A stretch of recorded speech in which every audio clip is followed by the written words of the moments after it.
পাত্রীকে দেখে আমাদের পছন্দ হয়েছে, বুঝলেন কিনা? এবার দেনা পাওনা নিয়ে একটু কথা বলা যাক। বলুন সমর বাবু, আপনাদের কি দিতে হবে?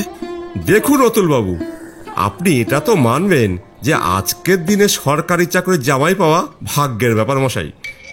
আমার সরকারি চাকরির ছেলেকে যে কোনো সুন্দরী মেয়ের বাবা জামাই হিসেবে পাওয়ার জন্য মুখিয়ে আছে, আর বিয়ের জন্য তারা বেশ ভালো রকম পণ দিতে প্রস্তুত। নেহাত আমার ছেলে আপনার মেয়েকেই ভালোবাসে, তাই বিয়ে দিতে রাজি হলাম। তবে খরচের জন্য সামান্য কিছু আমি চাইবো, সেটা কিন্তু আপনাকে দিতেই হবে। ঠিক আছে, বলুন আপনার দাবি দেওয়া। শুনুন মশাই, প্রথমত আপনার মেয়ের সোনার গহনা বাবদ 10 ভরি সোনা, আর আমার ছেলের জন্য সোনার হার, সোনার আংটি এবং একটা মোটর বাইক চাই। দ্বিতীয়ত, দেখুন নগদ বেশি চাইবো না, ওই 5 লাখ দিলেই চলবে। আর ঘরের সাজ যেমন এই খাট, বিছানা, ফ্রিজ, আলমারি, ড্রেসিং টেবিল, ওয়াশিং মেশিন, এইগুলো তো আপনার মেয়েকে দেবেনি, ওই তো ব্যবহার করবে নাকি?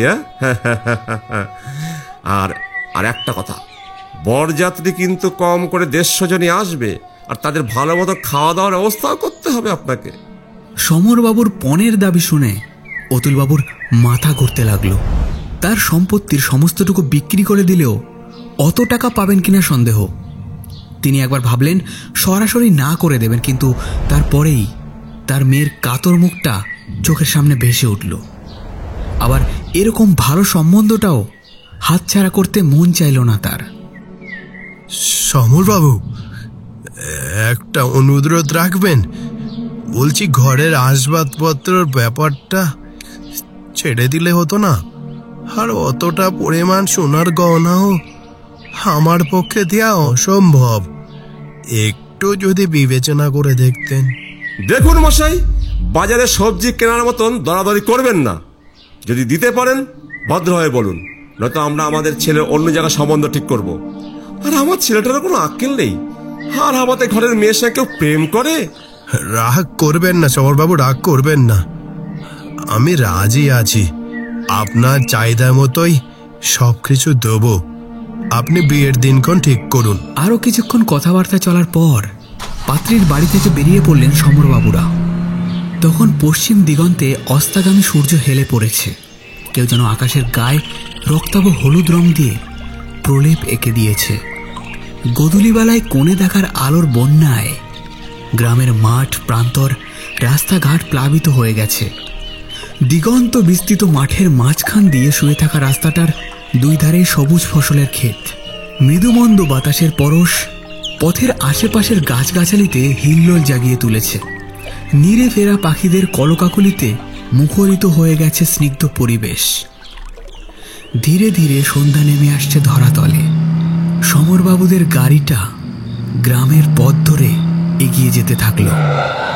হঠাৎ করে গাড়িটার হেডলাইট দুটো বন্ধ হয়ে গেল।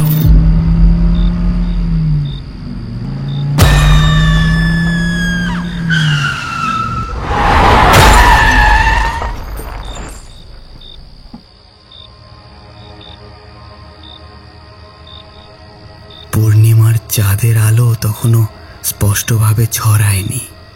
সমরবাবু টলতে টলতে গাড়িটা থেকে বেরিয়ে এলেন। তার স্ত্রী ও পুত্র অজ্ঞান হয়ে গাড়ির ভেতরেই পড়ে রইল।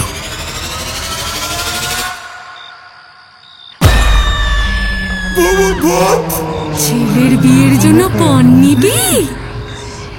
বড্ড লোভ তোর, তাই না? তুই জানিস না লোভে পাপ, আর পাপে মৃত্যু। তোর লোভের শাস্তি মৃত্যুদণ্ড। আমার হাত থেকে আজ কেউ তোকে বাঁচাতে পারবে না।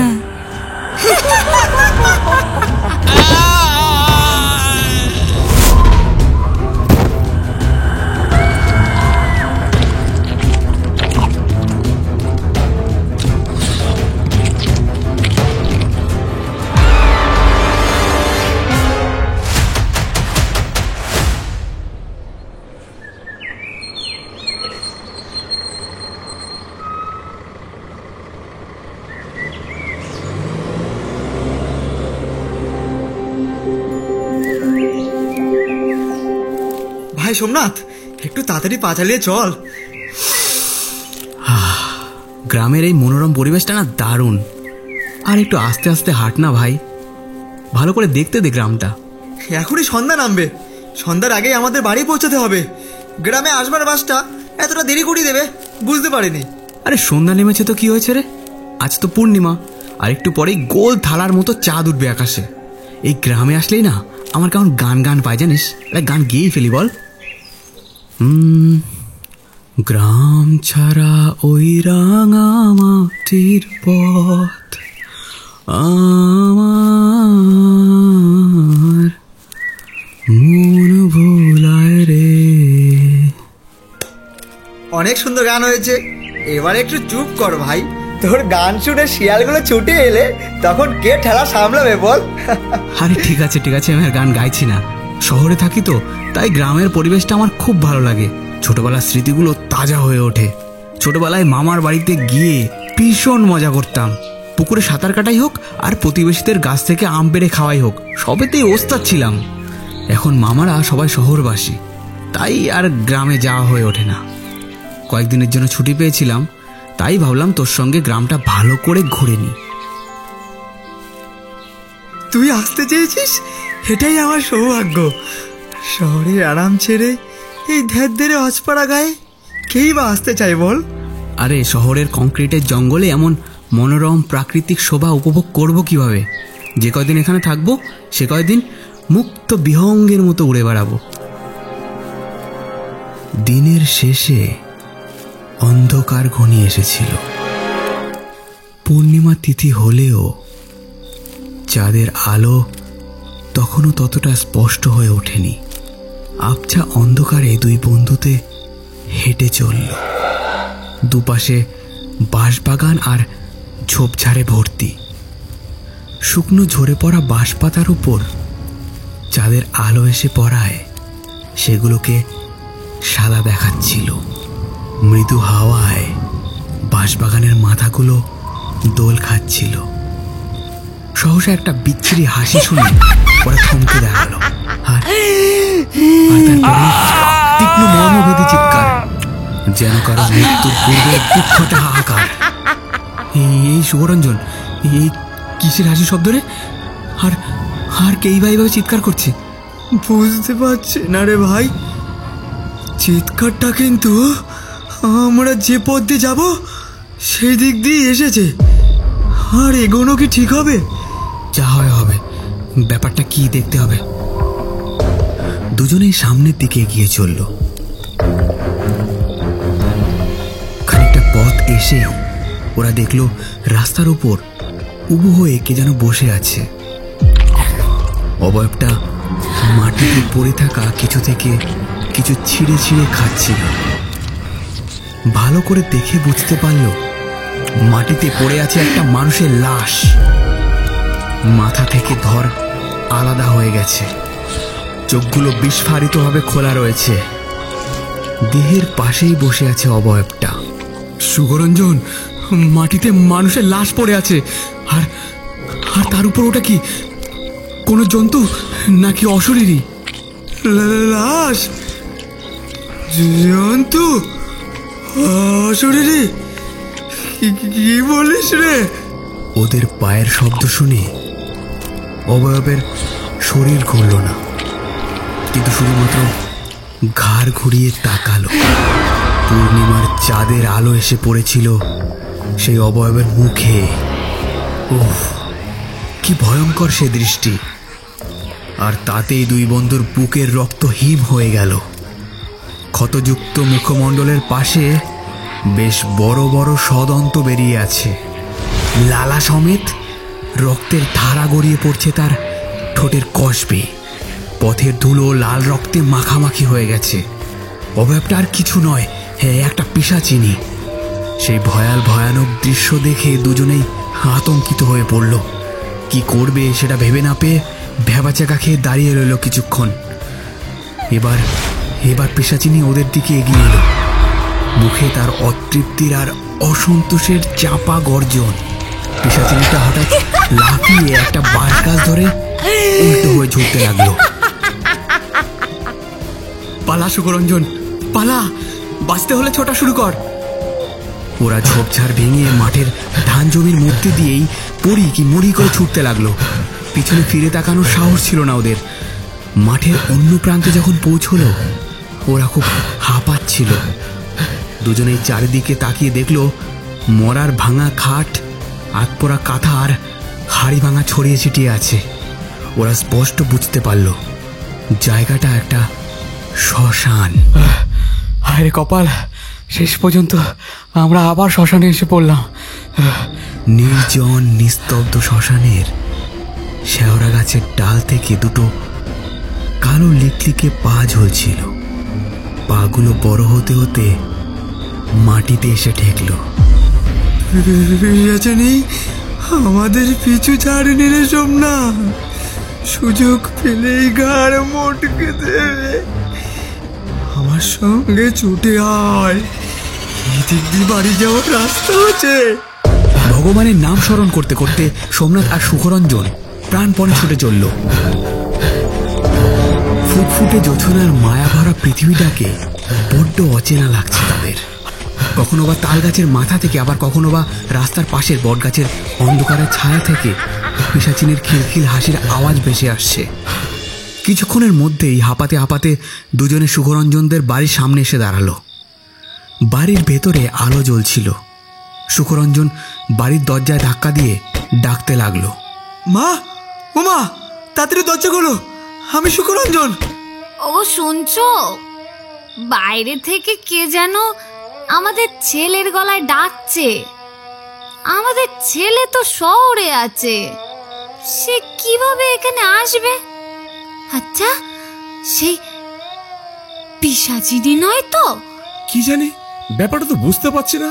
বাবা, ও মা, আমি তোমাদেরই ছেলে সুখরঞ্জন, তাড়াতাড়ি দরজা খোলো, তাহলে ওই পিশাচিনী আমাদের মেরে ফেলবে। আমি হঠাৎ করেই খবর না দিয়ে বাড়িতে ফিরছি, ও মা। সুখরঞ্জনের বাবা এবার দরজা খুলে দিলেন। সোমনাথ আর সুখরঞ্জন হুড়মুড় করে ঘরের ভেতর ঢুকে দরজা বন্ধ করে দিল। কি হয়েছে? তুই ঠিক আছিস তো বাবা?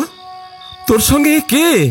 বলছি, এ আমার বন্ধু সোমনাথ। একটু জল দাও আগে, তারপর সব বলছি। সুখরঞ্জনের মা দুজনের জন্য জল এনে দিল। একটা লাশ খাকি পিশাচিনীর হাতে পড়েছিলাম। রাস্তার উপরে বসে মাংস চিনে চিনে কাটছিল। কি বিভৎস দৃশ্য! এর আগে আমাদের গ্রামে ভূত পিশাচিনীর উৎপাত ছিল না তো? কোথা থেকে আমদানি হলো বলো তো?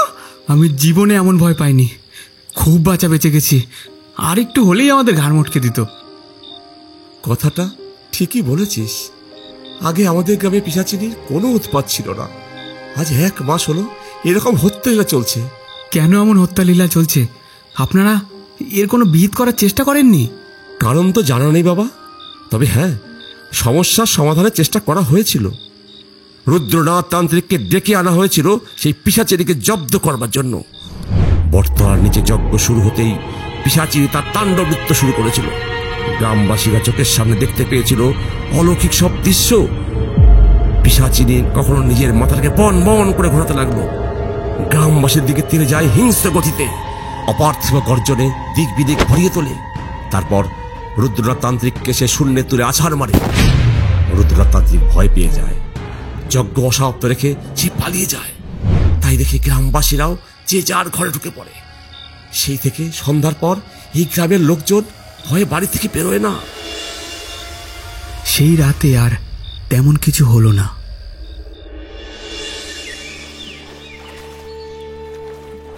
পরদিন সোমনাথের ঘুম ভাঙল স্নিগ্ধ রবিকিরণের স্পর্শে। আগের দিন সন্ধ্যার সমরবাবুদের সঙ্গে ঘটে যাওয়া দুর্ঘটনার কথা জানতে পারা গেল। সমরবাবুর স্ত্রী ও পুত্র বেঁচে গেছেন। সোমনাথরা বুঝল ওরা সমরবাবুর লাশ থেকেই পিশাচিনীকে রক্ত মাংস খেতে দেখেছিল।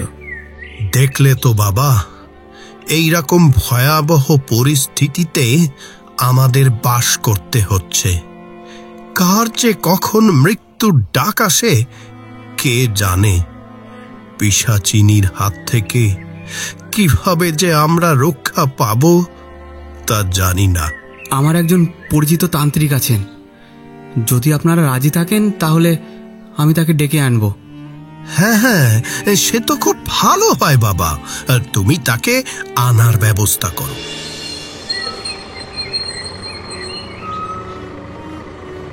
সোমনাথ সুখরঞ্জনকে সঙ্গে নিয়ে তার পরিচিত কালীনাথ তান্ত্রিকের কাছে রওনা দিল।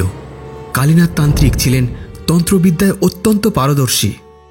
সোমনাথের সব কথা শুনে তিনি সুখরঞ্জনদের গ্রাম রঘুনাথপুরে যেতে রাজি হলেন। রক্তবর্ণের পোশাক পরিহিত কালীনাথ তান্ত্রিককে নিয়ে সোমনাথ যখন ফিরে এলো তখন দুপুর পেরিয়ে সন্ধ্যা হয়ে এসেছে। কালীনাথ তান্ত্রিক মাটিতে কিছু জ্যামিতিক চিত্রের মতো তন্ত্রের যন্ত্র আঁকলেন। তারপর মাটিতে বসে নিবিষ্ট মনে গণনা আরম্ভ করলেন। ওং ছিন্নগোত্র প্রেতনাথ সাহা। আপনাদের গ্রামে এই 2-1 মাসের মধ্যে কোনো নারী আত্মহত্যা করেছে কি?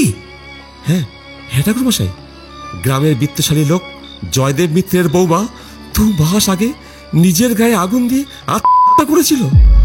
আর অদ্ভুত ব্যাপার, পিশাচিনীর হাতেই জয়দেব মিত্তির প্রথম মারা যান। এছাড়াও ওই জয়দেব বাবুর স্ত্রী ও পুত্র ওই পিশাচিনীর হাতে মারা গিয়েছিল। আমি গণনা করে বুঝতে পেরেছি এই সব কাজ ওই জয়দেব মিত্তিরের বৌমার অতৃপ্ত আত্মাই করেছে। তবে কেন যে মানুষকে মারছে সেটা তো বুঝতে পারছি না। যাই হোক, আজ রাতেই আমি ওই পিশাচিনীর ব্যবস্থা করব। আপনারা আমার যজ্ঞের জন্য প্রয়োজনীয় কিছু জিনিসপত্র এনে দিন। সমস্ত ব্যবস্থা হয়ে গেল। তারপর যজ্ঞে বসলেন। সাবধান করে দিলেন গণ্ডির বাইরে যাতে কেউ না বেরোয়। তারপর কালীচরণ তান্ত্রিক জলদগম্ভীর কণ্ঠে মন্ত্রোচ্চারণ করতে করতে যজ্ঞকুণ্ডে আহুতি দিলেন। হঠাৎ অন্ধকার ফুলে হাসতে হাসতে পিশাচিনীর আবির্ভাব ঘটল।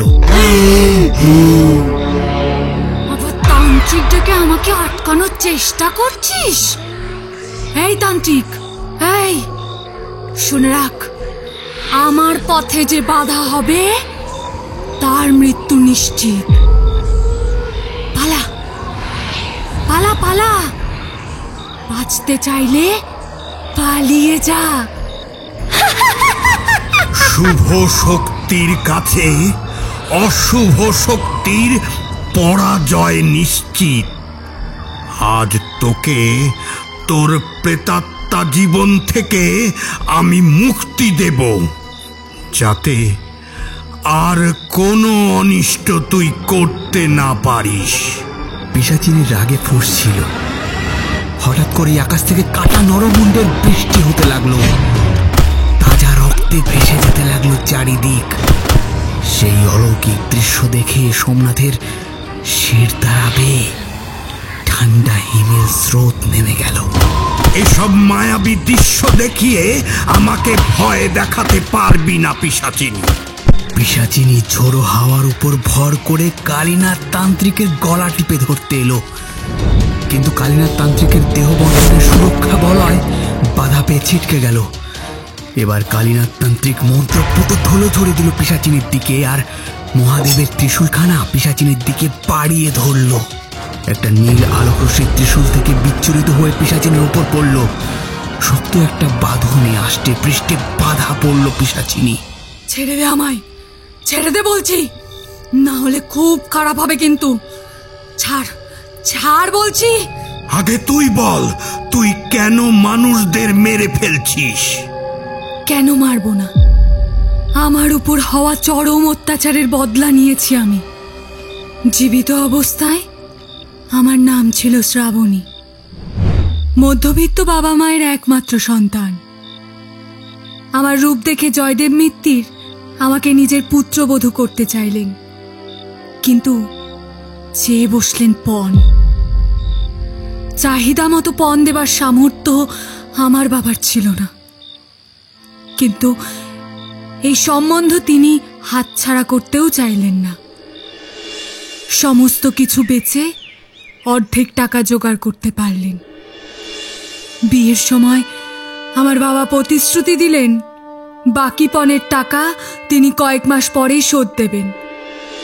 কিন্তু যে ব্যক্তি নিজের পরিবারের দুবেলা দুমুঠো অন্ন সংস্থানে হিমশিম খায়, সে কিভাবে পণের টাকা শোধ দেবেন? ফলস্বরূপ আমার উপর শুরু হলো অকথ্য অত্যাচার।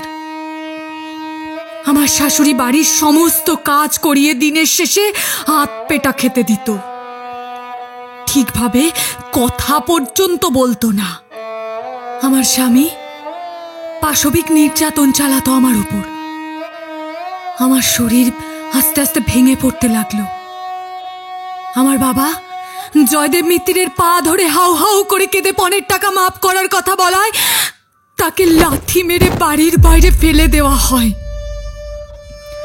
এত অপমান সহ্য করতে না পেরে আমার বাবা মা দুজনেই হত্যা করে। আর ওই জয়দেব মিত্তির ঠিক করেছিল ছেলের আবার বিয়ে দিয়ে পণ হিসাবে প্রচুর টাকা আদায় করবেন। তাই পরিকল্পনা করলেন আমাকে পৃথিবী থেকে সরানোর। একদিন রাতে আমার গায়ে কেরোসিন ঢেলে আগুন ধরিয়ে দিল। অসহ্য যন্ত্রণায় ছটফট করতে করতে আমি সাহায্যের জন্য চিৎকার করতে থাকলাম, কিন্তু কেউ বাঁচাতে এলো না। আর ওই শয়তান জয়দেব মিত্তির রটিয়ে দিলেন আমি মা বাবার শোকে আত্মহত্যা করেছি। আমার অর্ধদগ্ধ দেহটা ভালো করে সৎকারও করলো না, ফেলে দিয়ে আসলো শ্মশানে। শিয়াল কুকুরে চিড়ে চিড়ে খেলো আমার ওই মৃত দেহটা। আর সেই জন্যই আমি প্রতিশোধ নিয়েছি। আমার শ্বশুর শাশুড়ি এবং স্বামীকে মেরেছি, আর মেরেছি গ্রামের মধ্যে যারা পণ প্রথাকে সমর্থন করে পণ নিয়েছিল তাদের। এমন ভাবে আমি পণ নেওয়া লোভী মানুষদের জীবন বরবাদ করে দেব, তাদের পুরো মেরে শেষ করে ফেলবো। কথাগুলো শুনে ওদের সবার চোখ জলে ভিজে উঠল। সত্যি তো, সমাজে এই কুপ্রথা নিত্যদিন কত মেয়ের জীবনকে অন্ধকার গহ্বরে ঠেলে দেয়। তোর প্রতিশোধ পূর্ণ হয়েছে, এবার তুই পিশাচ জীবন থেকে মুক্ত হয়ে যা। না, কখনোই না। যতদিন না এই পণ প্রথা বিলোপ করতে পারবো, আমি এভাবেই লোভী মানুষগুলোকে শাস্তি দিয়ে যাব। এইভাবে গুটি কয়ে মানুষকে মেরে তুই পণ প্রথা ভাঙতে পারবি না। সমাজের মানুষ যতক্ষণ না সচেতন হবে ততক্ষণ এসব চলবে। এ গ্রামের লোকেরা বিবাহের সময় আর পণ নেবে না। এবার তুই মুক্ত হ। ওং কালনায় বিকৃতায় সাহা, ওং ছিন্নগোত্র প্রেতনাথ সাহা, ওং বিকল দৃষ্টি জলাক্ষায় সাহা, সাহা সাহা সাহা। গ্রামবাসীদের স্বস্তির নিঃশ্বাস পড়ল। আর কোনো ভয় নেই। তবে আমাদের সকলকে নিজেদের কর্তব্য সম্পর্কে সতর্ক থাকতে হবে। কিন্তু পণ প্রথার ফলস্বরূপ কাউকে যেন আর শ্রাবণীর মতো পিশাচিনীতে পরিণত হতে না হয়। এরপর সকলে মিলে পণ প্রথার কুফল সম্বন্ধে সচেতনমূলক প্রচার করতে শুরু করল। সোমনাথ আর সুখরঞ্জন দুজনের প্রচেষ্টায় তৈরি হলো পণ প্রথা বিরোধী একটি সংস্থা। বন্ধুরা, তোমাদের জন্য একটি প্রশ্ন, বলো তো এই গল্পে পিশাচিনীর নাম কি ছিল? তাড়াতাড়ি উত্তরটি কমেন্টে লিখে জানাও। সাবস্ক্রাইব করতে ভুলো না।